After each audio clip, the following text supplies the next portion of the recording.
Bank BJB mempersembahkan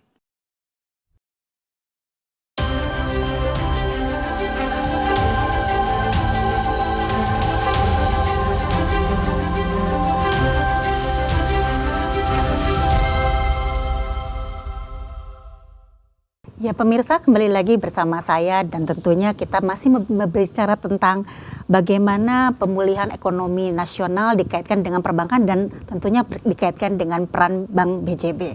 Ya Pak, tadi sudah kita eksplor banyak ya Pak ya bagaimana program yang mendukung penyehatan ekonomi nasional ini ya Pak ya, khusus dalam pembangunan infrastruktur yang tadi juga Bapak ceritakan di Jawa Barat ya Pak. Nah bagaimana dengan Banten nih Pak? Karena kan kita ketahui Bank BJB ini kan coverage-nya juga Jawa Barat dan Banten ya Pak. Bapak melihatnya seperti apa Pak untuk kondisi bagaimana dampak dari pandemi COVID-nya ya Pak ya? Tentunya kan akan berbeda kalau dampaknya Pak. Meskipun strategi Bank BJB mungkin akan tetap sama. Ya.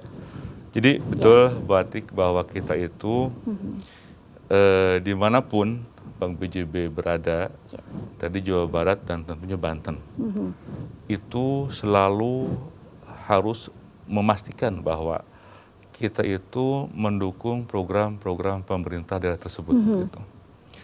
Karena bagaimana tadi saya katakan, Ibu Anti bilang juga mengenai PEN, ya, bagaimana berdampak tidak pasti. Tentunya program-programnya kami biasanya kadangkala setiap daerah itu kan berbeda struktur sama infrastrukturnya. Kesiapan terutama. Nah kesiapan ini tentu kami akan selalu menyesuaikan. Kira-kira apa yang dibutuhkan di Jawa Barat tentu akan berbeda dengan yang di Banten. Tapi pada umumnya sama. Tapi biasanya suka ada yang namanya perbedaan kesiapan masing-masing daerahnya. Nah kami akan selalu menyesuaikan. Nah kemudian juga terkait dengan Banten, ya kami selalu mendukung program-program baik itu dari sisi layanan masyarakat, kemudian juga dari sisi bagaimana supaya masyarakat itu bisa dengan mudah mengakses program-program pemerintah daerah maupun program-program dari Bank BJB sendiri. Jadi pada dasarnya hampir sama, tetapi tetap kita bagaimana juga harus menyesuaikan. Gitu, menyesuaikan dengan kapasitas ya Pak ya di daerah ya dan kesiapannya. Nah artinya tapi semua program tentunya akan sama ya Pak ya. Nah kalau berbicara infrastruktur sebagai proyek strategis nih Pak ya. Nah Bapak melihatnya apakah infrastruktur ini setelah pandemi ini ya katakanlah sudah berlangsung hampir 1 tahun ya Pak ya, kan tentunya mengalami kemunduran kemarin ya. Nah untuk menjaga begitu Pak, untuk menjaga ini tetap berjalan begitu ya, apa saja Pak yang harus dilakukan oleh berbagai pihak tentunya ya dan yang diharapkan oleh Bank BJB ya dalam ini kan tidak bisa berjalan sendiri nih Pak ya. Nah apa harapannya sebetulnya kontribusi pihak lain ini padahal dana sudah disalurkan nih Pak oleh pihak Bank BJB. Betul, jadi sebetulnya begini Bu Antik, kalau berbicara mengenai pembangunan infrastruktur, itu tidak terlepas dari belanja daerah. Gitu. Pada saat pandemi, belanja daerah itu terpotong oleh yang namanya refocusing itu ya Pak ya? Betul, ada semacam pemindahan dana dari konstruksi infrastruktur kepada kesehatan tentunya. Nah tentu secara langsung atau tidak langsung akan mengurangi bagaimana pembangunan infrastruktur. Nah memang secara size, secara nominal itu sangat signifikan sekali berkurangnya. Nah tetapi itu kan tergantung skala prioritas. Kami biasanya suka melakukan kerjasama dengan pemerintah daerah,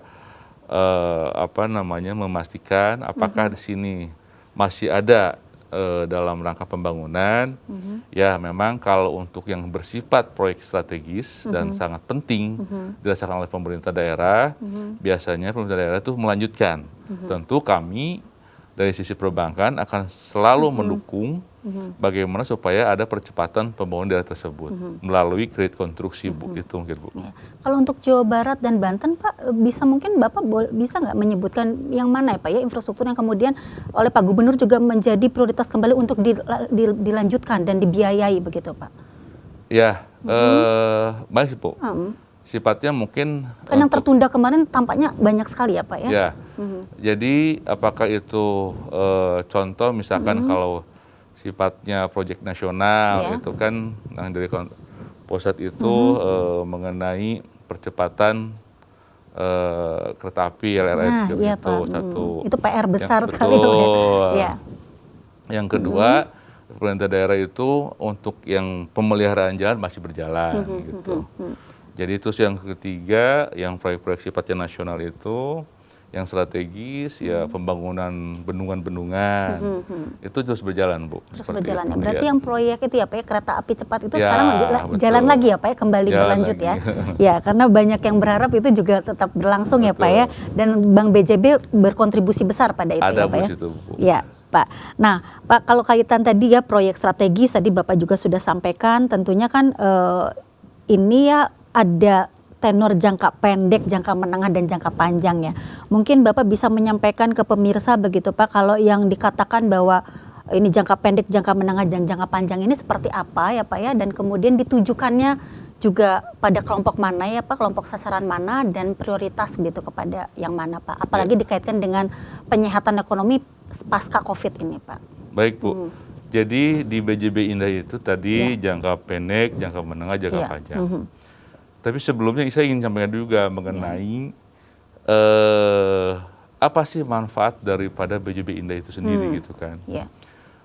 Salah satu bupati atau wali kota yang bekerjasama dengan kita bermitra yang sudah merasakan BJB Indah, beliau mengatakan bahwa pembangunan itu harus ada serentak dan berkesinambungan gitu. Karena kalau pembangunan menunggu setahun ini sampai ke 5 tahun masa jabatannya, itu masyarakat tidak akan merasakan secara semuanya gitu kan. Tetapi dengan jawaban dari Bank BJB menawarkan BJB Indah, tentu pembangunan itu ada semacam percepatan dan pemerataan. Masyarakat semuanya bisa merasakan. Contoh ada pembangunan jalan, kedua ada penerangan jalan, dan seterusnya. Jadi sampai kampung pelosok pun bisa merasakan dengan bupati yang baru ini atau wali kota yang baru ini, itu bisa manfaat dari keberadaan beliau itu sangat terasa oleh masyarakat gitu. Jalan serentak, penerangan lampu serentak, jadi pembangunan serentak. Dan dengan pembangunan serentak tersebut dan rata pemerataannya, itu diharapkan ada semacam peningkatan roda perekonomian di daerah tersebut. Distribusi barang dari desa ke kota itu lancar dan sehingga akan berdampak kepada peningkatan daya beli masyarakat. Nah, kalau disambungkan dengan yang jangka pendek ya Bu ya, jangka pendek itu kalau sisi waktu itu 1 tahun masa anggaran. 1 tahun masa anggaran. Ya. Yang jangka menengah itu 1 sampai 5 tahun masa jabatan bupati atau wali kota. Yang jangka panjang itu bisa di luar melebihi masa jabatan bupati atau wali kota atau kepala daerah, Nah, untuk yang jangka pendek itu biasanya hanya untuk kesulitan cash flow saja. Jadi pemerintah daerah itu karena mungkin pajak daerah belum masuk, PAD-nya belum masuk, sehingga kebutuhan masyarakat untuk melayani kepada masyarakat sangat disegerakan, itu bisa untuk jangka pendek gitu. Jadi kepala daerah atau daerah tersebut, kabupaten kota bisa menikmati atau meminjam kredit BJB Indah jangka pendek gitu. Untuk jangka menengah tadi sifatnya dari 1 masa jabatan itu untuk sifatnya pembangunan Bu.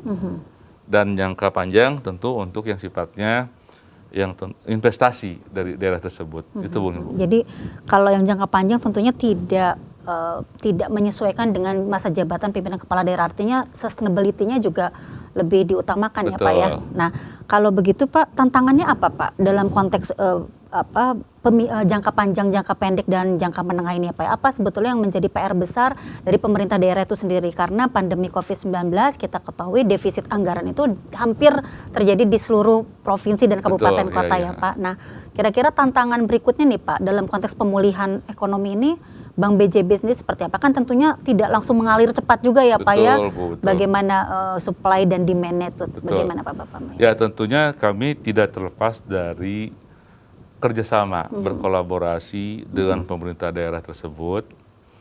Arah kebijakan dan programnya itu kami tentunya Bank BJB harus menyesuaikan, mensupport supaya apapun yang digaungkan oleh pemerintah daerah itu akan bisa terasakan secara cepat oleh masyarakat, seperti itu. Di antaranya tadi kalau disambungkan dengan PEN, gitu kan, ya tentunya kami terus terang kepada untuk yang sisi perbankannya mendapatkan dana murah, di sisi lain kami juga berkewajiban untuk menyalurkan yang lebih kepada masyarakat, tentunya tetap harus yang prudent dan sehat dan serta berkualitas. Itu mungkin Bu. Nah kalau tadi kan kita bicara Jawa Barat yang memang tagline-nya juga inovasi dan kolaborasi ya Pak ya. Nah berarti inovasinya sudah ada gitu ya, Bank BJB sudah melakukan itu dan kolaborasinya juga berjalan. Nah Pak kalau bicara untuk luas lingkup yang lebih luas Pak, skop yang tadi 14 bank lainnya di berbagai provinsi. Dan tampaknya kalau daerah timur belum semuanya Pak ya, berarti kalau Papua itu belum ke sana ya Pak ya, baru Sumatera, Sulawesi, Kalimantan tadi saya dengar. Nah kalau itu Pak potensinya seperti apa Pak Bank BJB Pak dalam merespon pembangunan daerah yang tentunya di luar Jawa Barat dan Banten gitu ya Pak ya. Jadi pada dasarnya berdirinya BJB untuk memperluas jaringan itu untuk mempermudah masyarakat terutama yang sudah menjadi nasabah Bank BJB itu bisa lebih mudah mengakses dengan para mitranya gitu yang di luar Jawa Barat dan Banten. Yang kedua ya tentunya kita juga ingin lebih berpartisipasi dalam hal bagaimana kita membangun di daerah di mana lokasi cabang BJB berada. Dan tentunya kita tetap masih berskala prioritas itu di Jawa Barat dan Banten. Tetapi untuk hal yang lainnya ada segmen-segmen khusus. Contoh misalkan untuk di daerah Semarang, kemudian daerah Surabaya, itu untuk nasabah-nasabah komersial gitu Bu. Jadi supaya kita juga bisa menyeimbangkan antara kredit kepada konsumtif sama kredit kepada produktif, seperti itu Bu. Ya. Kalau ada target untuk memperluas lagi Pak, yang daerah timur tadi kan belum coverage-nya belum ya Pak ya, itu ada kemungkinan ke sana Pak? Karena sepertinya kebutuhan pembangunan infrastruktur juga kan tinggi di sana ya Pak ya. Kita itu kemungkinan sudah cukup untuk perluasan cabang. Sudah cukup. Kita sekarang musimnya berkolaborasi Bu. Kita kerjasama, kita melakukan kemitraan dengan BPR-BPR. BPR ya. BPR-BPR yang ada di daerah timur sana, kita biayai Bu. Iya, ada yang di Palu gitu kan, kemudian ada di Jadi sifatnya Papua, juga pembinaan ya Pak ya. Betul. Kemudian ada yang di Sulawesi, itu dengan BPR-BPR Bu. Dengan BPR-nya ya dalam bentuk pembinaan. Nah Pak, ini kan juga menarik kalau berbicara restrukturisasi nih Pak, kembali ke sana program penyehatan perbankan. Ada yang mulai muncul nih Pak, KPR nih Pak, kredit juga yang menjadi 0 rupiah begitu untuk kredit perumahan dan kendaraan ya Pak ya. Nah Bank BJB menyingkapi kebijakan ini seperti apa Pak? Apakah juga terlibat aktif dalam mendukung dan kemudian juga memberikan respon positif? Ya, gitu? tentunya kita tetap menyesuaikan Bu dengan kondisi saat ini. Kita juga ada namanya KPR Gaul. KPR Gaul, Pak. KPR Gaul. Memang untuk milenial Bu itu. Jadi tentu kita juga memastikan ada yang program pemerintah juga ada, FLPP gitu kan. Jadi pada dasarnya sekali lagi Bu, kami ya terutama dari sisi lembaga keuangan itu tidak terlepas daripada kebijakan atau program pemerintah baik pusat maupun daerah. Kita akan mensupport terus dan tentunya berharap kita juga bisa memastikan bahwa langkah partisipasi aktif ya BJB terhadap pembangunan daerah tersebut. Itu mungkin Banti. Ya, jadi KPR ini juga ya Pak ya, menarik tadi KPR gaul ya Pak Betul. ya. Itu bagaimana potensinya tuh Pak? Ya, kalau itu untuk Jawa Barat dan Banten nih Pak ya. Cukup besar Bu, itu karena segmen itu untuk para milenial Bu. Berarti di usia berapa tuh Pak? Yang sekitar 17 ke atas, 17 ke atas ya. Gitu, 17 ke atas yang sudah sifatnya dewasa, dikatakan menurut hukum gitu kan. Kemudian itu bisa juga cukup panjang jangka waktunya gitu kan. Supaya para generasi muda Sudah yang berinvestasi milenial ya, Pak? itu bisa berinvestasi di rumah gitu Ya, Bu. ya, saya baru tahu nih Pak. Jadi menarik ya, mungkin buat putri saya nih nanti. Ya, Pak. Ini Pak, perbincangan berikutnya adalah tadi juga Bapak sudah menyampaikan berkaitan dengan digitalisasi perbankan ya Pak. Ini bagaimana nih Pak, Bank BJB juga merespon, karena kan suka tidak suka digitalisasi ini kan sebuah keniscayaan ya Pak, dan harus dihadapi begitu. Nah, apa saja Pak yang sudah dilakukan oleh Bank BJB dalam konteks digitalisasi perbankan ini? Kita itu kalau berbicara digitalisasi, ada yang namanya platform, yaitu BJB Go Smart. BJB gitu Go Smart. Ya. BJB Go Smart itu merupakan platform digitalisasi Bank BJB di dalam hal bagaimana kita mendukung program-program pemerintah dan mendekati kepada layanan kepada masyarakat. Di antaranya, kalau sudah berbicara pemerintah Bu ya, itu ada yang namanya pendapatan dan pengeluaran, gitu kan. Nah, pendapatan kita sudah membuat aplikasi atau bekerja sama dengan pemerintah daerah dalam sisi contoh PKB, pajak kendaraan bermotor. Kemudian yang kedua, pembayaran PBB. Itu semuanya sudah by digital. Masyarakat bayar PBB tidak usah ngantri di bank. Melalui handphone saja sudah cukup, sudah bisa. Gitu. Handphone. Pakai BJB Digi. Kemudian pembayaran pajak kendaraan bermotor tidak perlu ke Samsat, cukup pakai ini saja. Langsung jadi keluar. Dan BJB juga ada yang namanya produk yang paling bagus menurut kami, itu tabungan T-Samsat gitu. Tabungan T-Samsat. Iya, jadi tagline-nya itu melawan lupa Bu. Kenapa Pak? Biasanya masyarakat kalau sudah berbicara pajak motor suka lupa. Atau pura-pura lupa ya? Atau pura-pura lupa bulan apa gitu kan. Nah, dengan adanya T-Samsat, masyarakat bisa menabung di situ dan bisa nyicil gitu ditabung di situ. Jadi secara otomatis langsung dipindah bukukan, dibebankan pada saat jatuh tempo.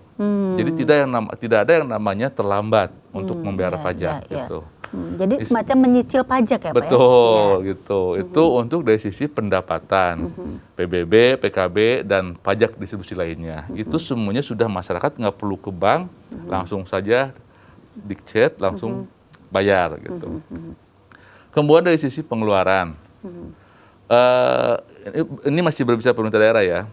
Kita sudah melakukan menyambungkan secara digital ya.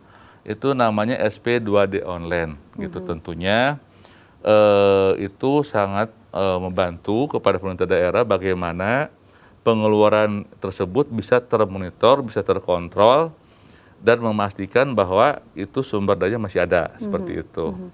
Dan di sisi lain juga selain tadi untuk pemerintah daerahnya, tentu kami juga untuk masyarakatnya. Sistemnya seperti apa?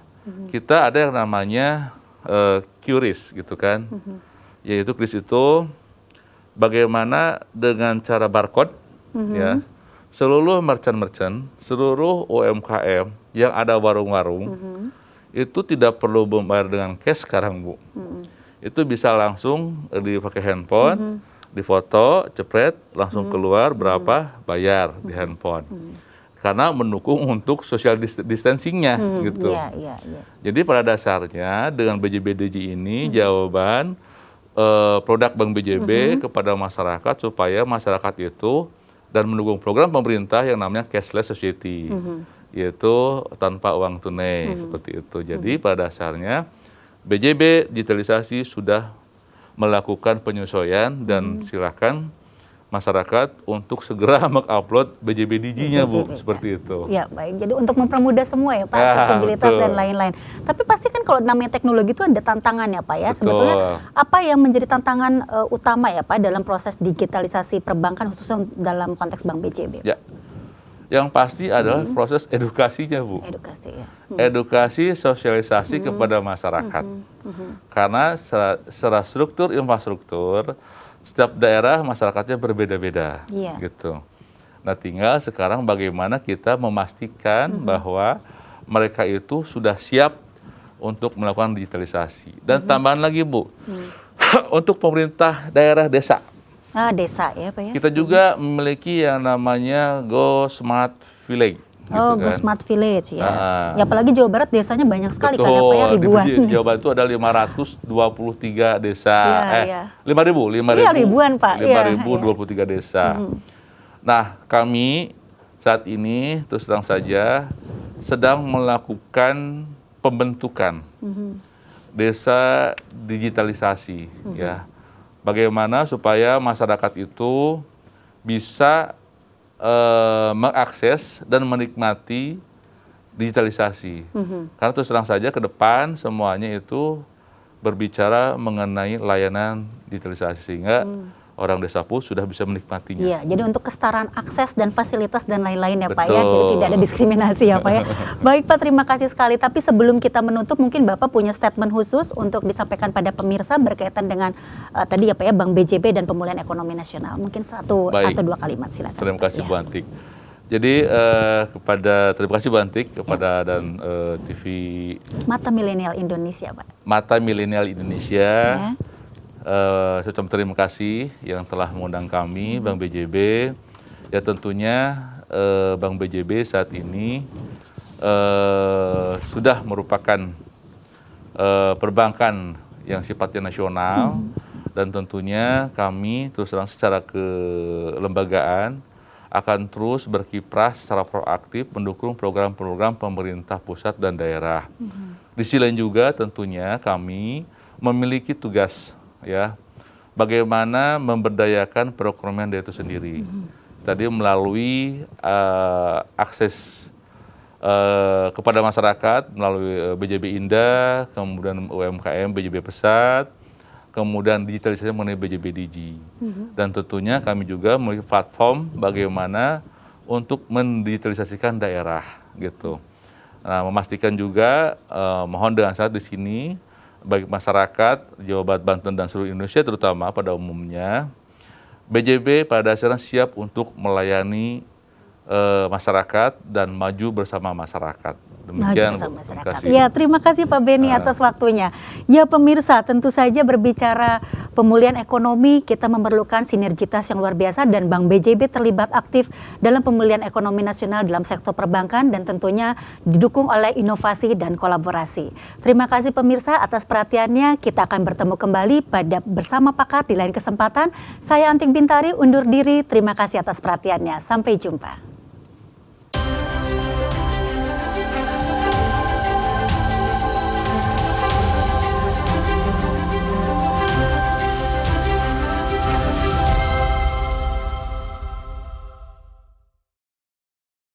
Acara ini dipersembahkan oleh Bank BJB. Bank BJB mempersembahkan sajian cita rasa perbankan yang berkualitas. Masukkan produk pilihan. Tuangkan dan aduk merata. Untuk kesempurnaan layanan finansial, campurkan dan tambahkan bumbu layanan perbankan. Untuk kelezatan bertransaksi.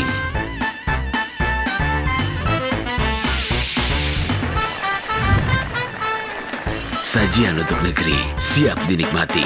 Bank BJB, tanda mata untuk negeri.